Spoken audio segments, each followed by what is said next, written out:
Hello, Nanditha മേനോനല്ലേ ഈ കഥയൊക്കെ എഴുതുന്ന? അതെ.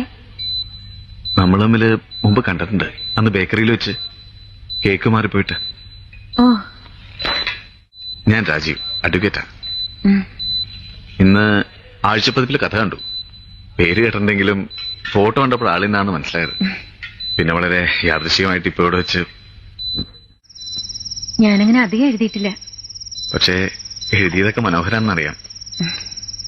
ഇന്ന് വായിക്കണമെന്ന് കരുതി ആഴ്ചപ്പതിപ്പ് എടുത്ത് വെച്ചാ, പക്ഷെ അപ്പോഴേക്കും കോടതിയിൽ പോണ്ടി വന്നു. പിന്നെ തിരക്കുന്നതിൽ പറ്റിയില്ല. ആഴ്ചപ്പതിപ്പ് കോടതിയിൽ മറന്നു വയ്ക്കുകയും ചെയ്തു. ഇപ്പൊ ഇവിടെയൊക്കെ നോക്കി, കടകളൊക്കെ അടച്ചു. സാരമില്ല, ഞാൻ നാളെ എന്തായാലും വാങ്ങി വായിക്കും. ആളെ പരിചയപ്പെട്ടുകൊണ്ട് മാത്രമല്ല, കഥയുടെ പേരെനിക്ക് വലിയ ഇഷ്ടമായി, മേഘമൽഹാർ. ഹിന്ദുസ്ഥാനി സംഗീതത്തോട് അല്പം താല്പര്യമുള്ളതുകൊണ്ടാവും ചിലപ്പോ. വായിക്കണമെങ്കിൽ ആഴ്ചപ്പതിപ്പ് എന്തേലുണ്ട്.